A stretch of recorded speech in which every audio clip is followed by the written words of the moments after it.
Bueno, buenos días.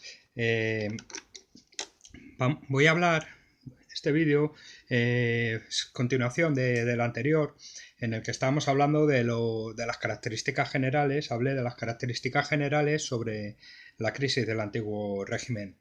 En este vídeo actual voy a seguir en estos últimos años del siglo XVIII, muy marcados en el terreno internacional una vez que sube Carlos IV al trono en 1789, pues está muy influenciado por el desarrollo de la Revolución Francesa de ese mismo año. Entonces, los primeros años del reinado de Carlos IV están llenos de complicaciones, tensiones internacionales, una preocupación porque no lleguen las noticias, no se extienda la Revolución Francesa a España, por tapar, por censurar todo tipo de noticias y por acabar con los últimos vestigios de las reformas ilustradas dentro del antiguo régimen. Para ello siguió contando como secretario de Estado con Florida Blanca, un absolutista y conservador a ultranza, que fue el que se ocupó de censurar todo tipo de noticias y de intentar levantar un muro de información y de cualquier tipo de contacto con las noticias que llegaban acerca de la Revolución Francesa. Las tensiones con Inglaterra seguían en aumento, básicamente porque Inglaterra requería ser la potencia hegemónica al otro lado del Atlántico. Y ahí entraba en una directa competencia con España, con las colonias que mantenía en aquella época. Casi toda Sudamérica, excepto Brasil y alguna otra posesión, y Centroamérica, las Antillas y demás. Creo que me dejaré alguna por ahí seguro, pero bueno, en fin, el caso es que Florida Blanca fue apartado de su puesto y sustituido por el conde de Aranda ante la situación social interna también crítica, de miseria, de hambre, de malas cosechas, de falta de infraestructura, de una economía atrasada que además con el acceso de Carlos IV bueno, se paralizaron las pocas reformas que se estaban intentando emprender en los años anteriores al hilo de los pensadores ilustrados. Y una vez que sustituye al conde de Aranda, que duró unos meses nada más, eh, después de Florida Blanca, ascendió al poder un personaje central en el reinado de Carlos IV y de Fernando VII y las pugnas que hubo entre ellos, que es el conde de Godoy.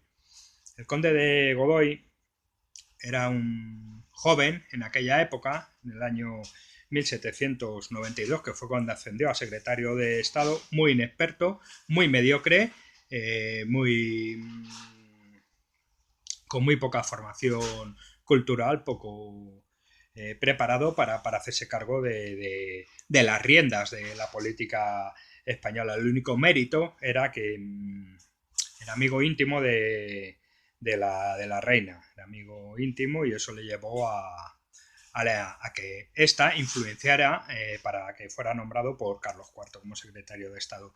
Muy enemistado con Fernando VII, bueno, ahí hay un montón de teorías al respecto, de estudios y demás, en el que se mezclan sentimientos personales, de celos de Fernando VII a este personaje por su afinidad con su madre y demás.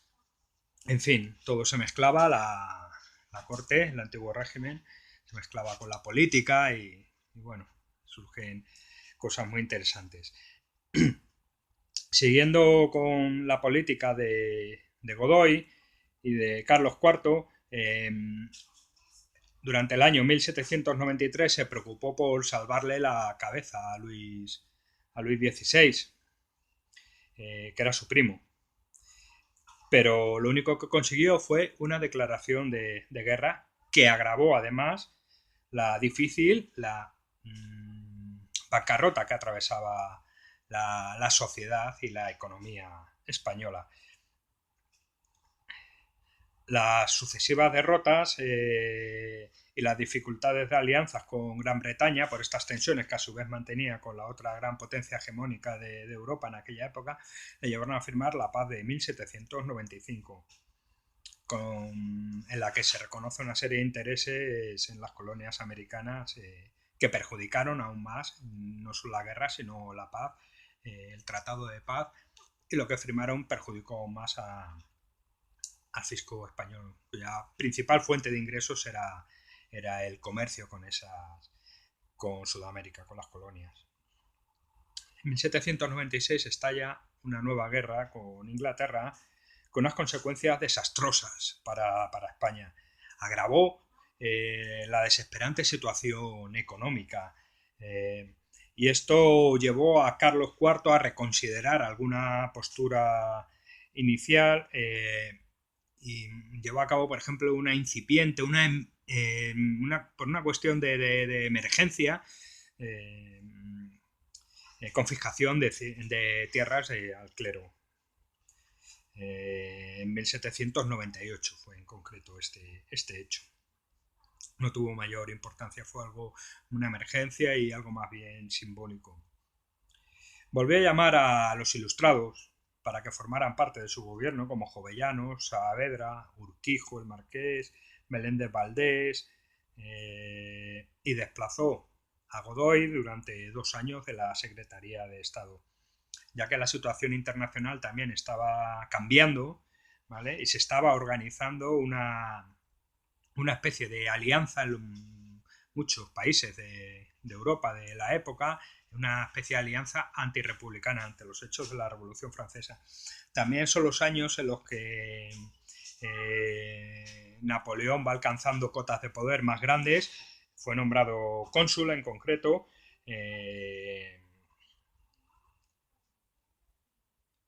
Fue nombrado cónsul y luego pues emperador, ¿vale? Napoleón ya tenía una idea, era un estadista, un estratega militar, pero además de eso estadista, tenía claro que España, territorio español, tenía que formar parte de su dominio, de su imperio, y sobre todo porque la zona de Portugal estaba bajo la influencia inglesa. Entonces, bueno, a su vez estaba pugnando por conquistar a España, por mantenerla bajo su dominio, toda la influencia que tenía en Europa, y además por derrotar a la otra potencia rival, que era Inglaterra. Godoy vuelve en 1800, incombustible Godoy, como personaje central, ahora ya sí, más asentado de la política, apoyándose sobre todo de nuevo en políticos anti-ilustrados, absolutistas, ¿vale? Y que negaban cualquier tipo de apertura o de modernización de la economía y por supuesto ni hablar de libertades y demás, ¿vale? Abrazó la política y los planes iniciales de Francia, que no eran los verdaderos planes que tenía. Firmó la paz de Amiens en 1802, que supuso una tregua y un intento de mejora de la economía a partir de ahí. Godoy, uno de los principales ejes de su política era mantenerse al margen de la lucha por la hegemonía entre Francia e Inglaterra que estaba comentando. Esta última, pues ansiosa de poseer las colonias americanas. Pero la presión de Napoleón llevó a una alianza con Francia contra Inglaterra. Es decir, Napoleón estaba presionando para llevarse poco a poco a su terreno a los políticos, al rey, Carlos IV en este caso, y bueno, embaucarles en una serie de engaños, por llamarlo así, de engaños políticos, con su último objetivo, como veremos más adelante, que era invadir España. Un estadista muy inteligente en términos de geoestratégicos y demás, Napoleón. Y aquí pues contábamos con un rey mediocre, malísimo, y con una serie de políticos centrales como este Godoy, que habían desplazado a los que realmente tenían alguna valía, que eran los ilustrados del siglo XVIII, que se habían formado a los principios de las reformas ilustradas. En 1805 se produce un hecho histórico muy conocido, que es la derrota de la alianza franco-española en el Cabo de Trafalgar por parte de Inglaterra, que da lugar a un incremento del descontento con Godoy, y este descontento empezó a ser canalizado por Fernando VII, el hijo de Carlos IV y candidato al trono, el príncipe de Asturias y demás, muy enemistado con Godoy. Fue aprovechado y canalizado por Fernando VII. Empezaba a llevarse a su terreno todo este descontento social, político, tanto a nivel de tercer estado, de la inmensa mayoría de la población, que las guerras, la miseria, el subdesarrollo, pues estaban llevando a una situación desesperada, como a las altas esferas políticas. Napoleón entonces se dio cuenta, como estratega que era, como comentábamos, que era un momento favorable para cambiar y para empezar a poner sobre la mesa sus verdaderos planes de invasión de España, con un control absoluto del reino, tanto un control físico como político y bueno, pues social, control social. España era una plataforma ideal es una zona estratégica en Europa, entre el Mediterráneo, el Atlántico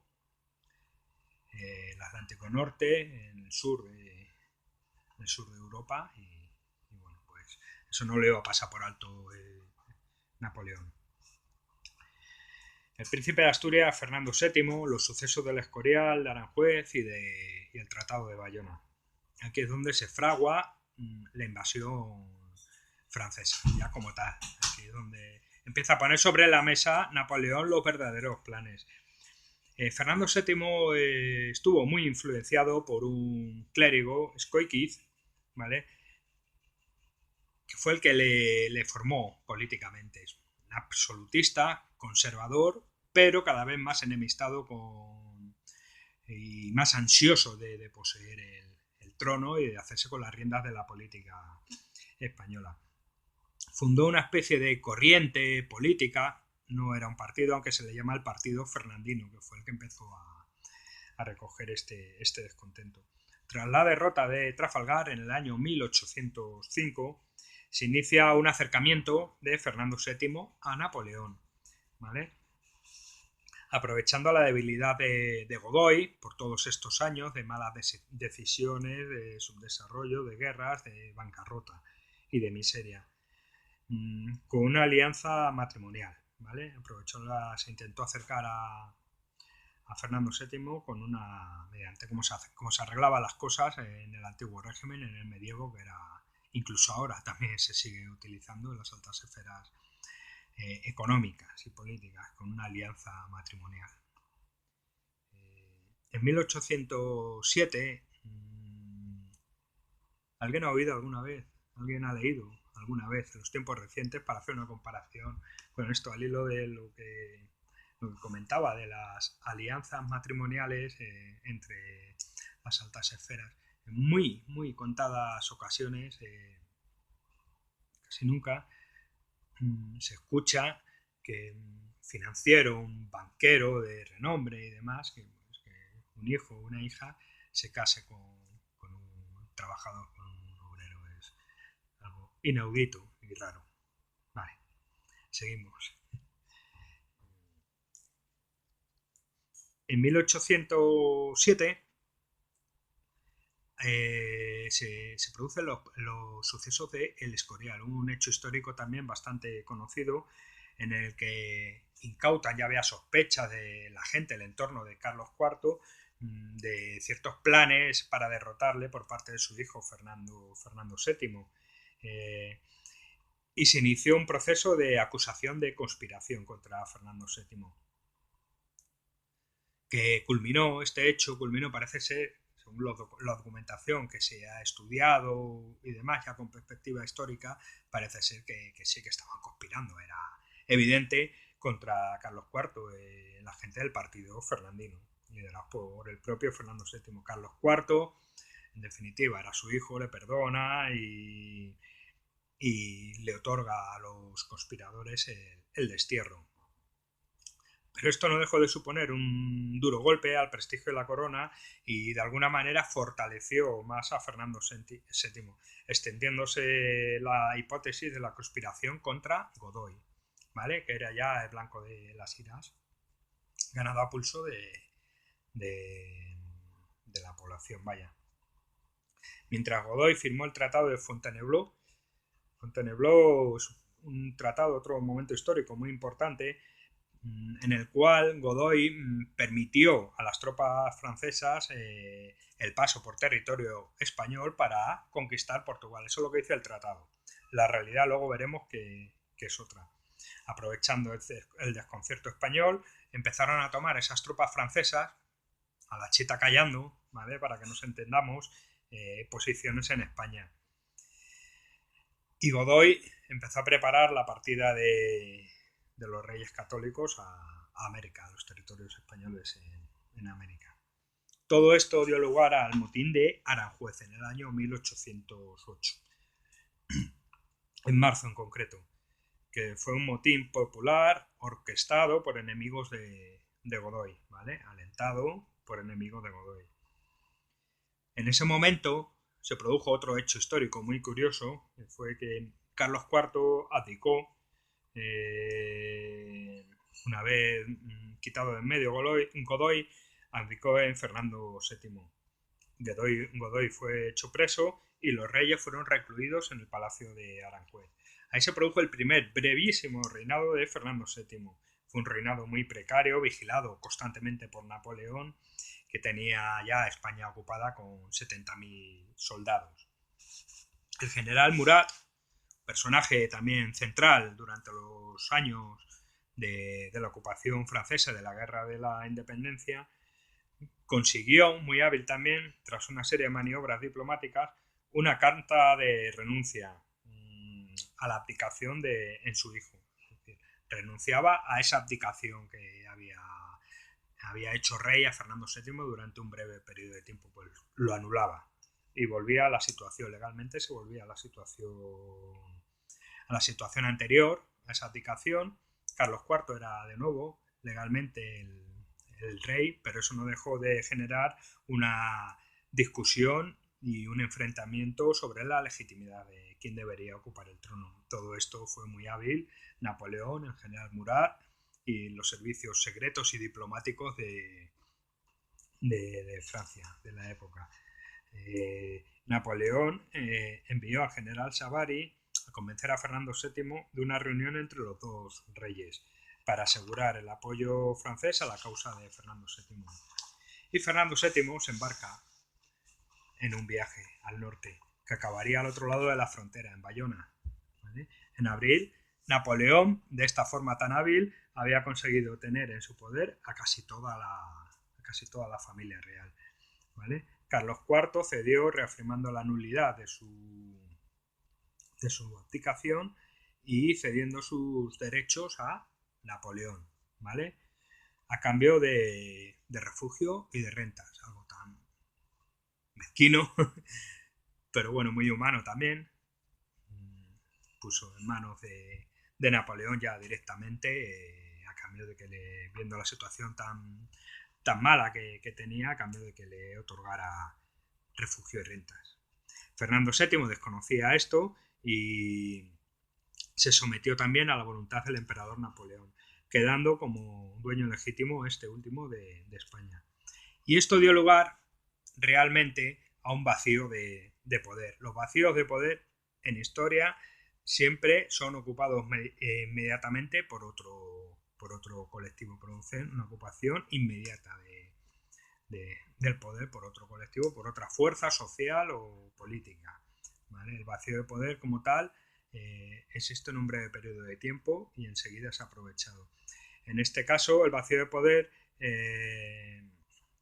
no consiguió restablecer la Junta Suprema de Gobierno, fue ocupado por una nueva legitimidad enemiga de Napoleón, el pueblo.